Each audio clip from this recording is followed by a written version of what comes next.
¿cuál sería la responsabilidad en eso de, por ejemplo, las facultades de Derecho en nuestras universidades?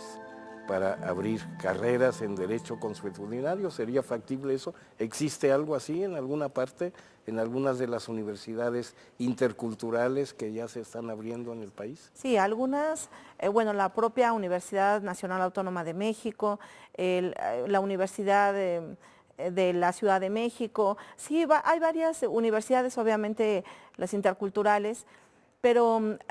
personalmente pensaría que nos está faltando hacer más una teoría de lo que significaría el derecho indígena, porque me parece que todavía hay una gran tendencia a hablar de materias, por ejemplo, de antropología jurídica, que si bien en un momento esta disciplina y otras más ayudaron a enfocar como una temática especial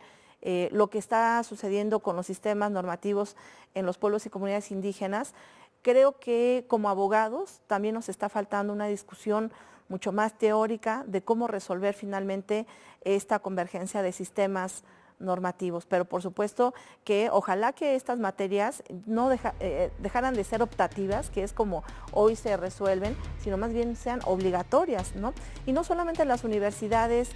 no indígenas, sino también en las indígenas, porque yo sí creo que tenemos mucho que fortalecer estos diálogos interculturales. De otra manera, creo que no nos vamos a seguir ni entendiendo, ni vamos a poder lograr consensos que son muy necesarios para el país. Bueno, hay algunas personas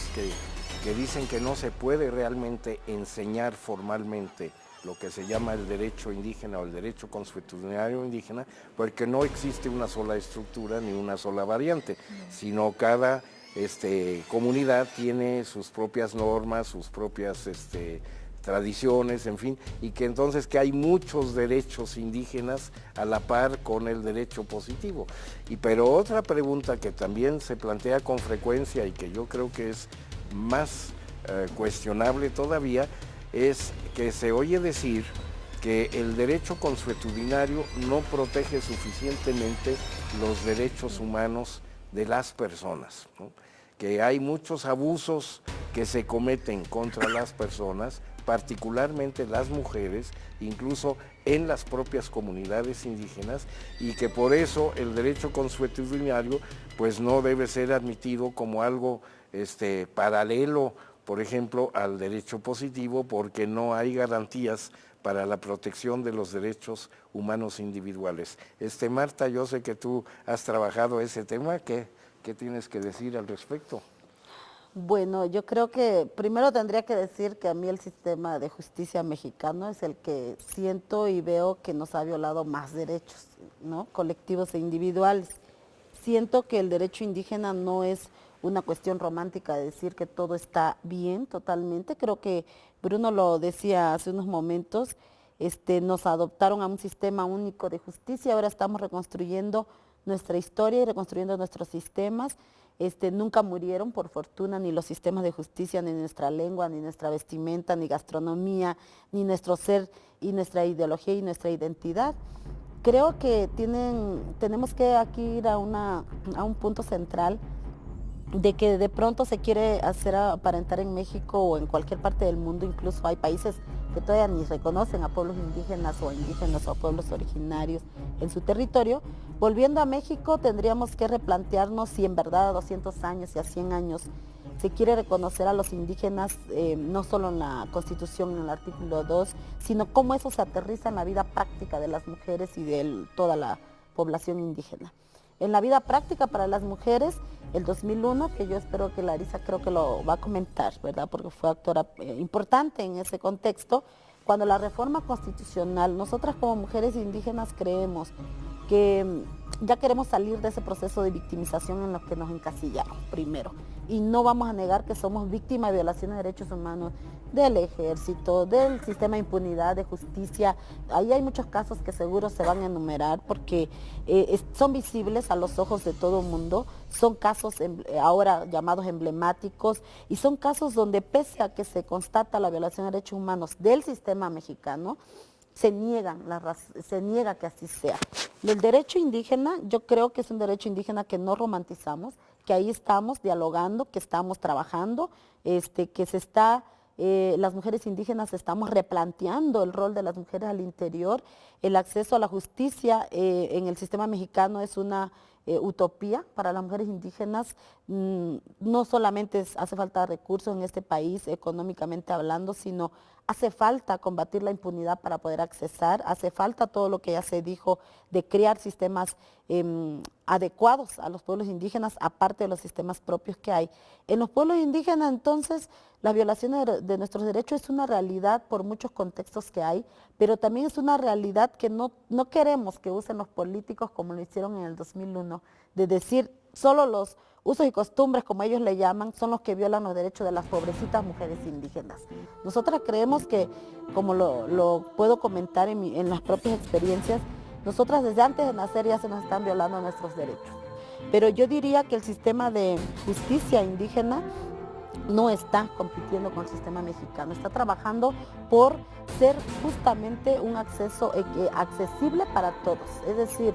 existe, pero hay que hacerlo accesible a las jóvenes, a las mujeres, a los niños, transformar ese machismo que puede existir todavía y que lo es, transformar la visión de quienes en una autonomía, por ejemplo, en este país, se puede alcanzar si todos somos de verdad iguales ante la ley, ya sea la ley mexicana o la ley indígena, ¿verdad? Entonces, yo creo que estamos avanzando, no hay un sistema único responsable, en este caso el indígena, el sistema de justicia no es el único responsable que no accesemos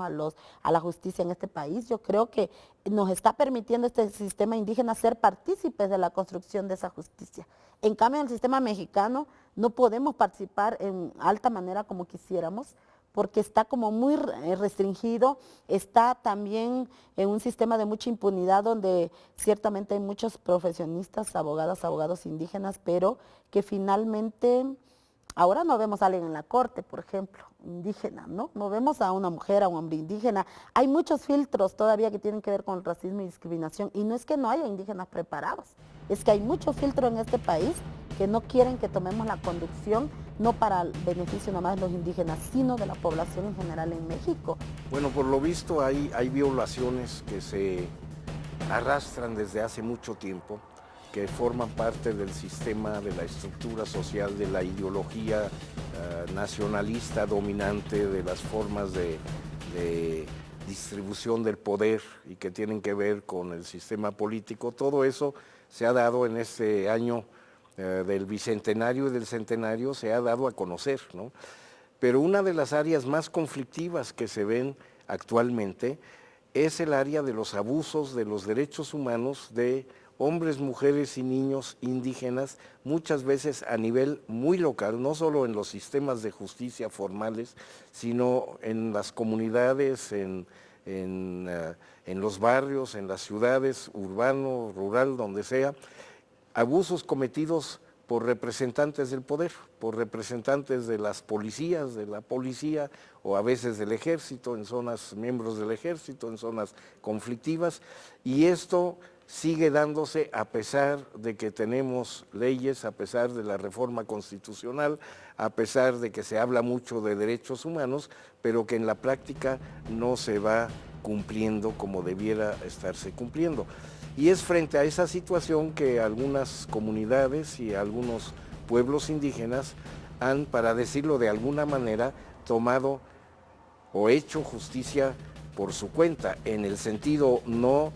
de estar actuando al margen de la ley, sino en el sentido de tomar la ley y hacerla propia, sobre todo en materia de seguridad. Y tenemos una experiencia muy interesante que tiene ya 15 años de la llamada policía comunitaria en el estado de Guerrero, donde una serie de comunidades locales decidieron realmente crear su propio sistema de justicia y su propio sistema de seguridad propia, comunitaria, precisamente por las fallas del sistema dominante del Estado. Y está aquí Bruno Plácido, que es el fundador de la Policía Comunitaria de Guerrero, que es un ejemplo realmente de lo que se puede hacer cuando una comunidad adopta y toma conciencia de sí misma y toma la decisión de resolver estos problemas que el sistema no le ha resuelto, el sistema dominante no le ha resuelto. Bruno, ¿nos puedes contar algo de esa experiencia que tú has vivido y que es ya casi un ejemplo a nivel internacional de lo que se ha logrado hacer? ¿Y qué es lo que se ha logrado y qué es lo que no se ha logrado con esta experiencia? Creo que, aunque la ley dice que el Estado tiene la obligación de garantizar seguridad y justicia, pero en hecho no. ¿Por qué en hecho no? Porque hay un poder secuestrado, un poder público secuestrado a manos de grupos y que difícilmente resuelvan el problema de los pueblos indígenas y de los pueblos del Estado mexicano que no sean indígenas. Porque el poder secuestrado desde el método cómo llegan nuestro gobernante, desde la forma en cómo implementan leyes sin consultar. Por ejemplo, hoy se ejerce una democracia representativa, o sea, que solamente nos ocupan para votar, pero no para decidir como ciudadano. Ahí está el primer error. El otro error que hay es que solamente ellos deciden por todo, solo un hombre decide el asunto de la justicia, decide el asunto de la economía, deciden la política pública de decisiones y a dónde nos han llevado un fracaso totalmente grave en este país. Y de ahí a nosotros como los más marginados, los más olvidados, pues nos llevan entre las patas, ¿no?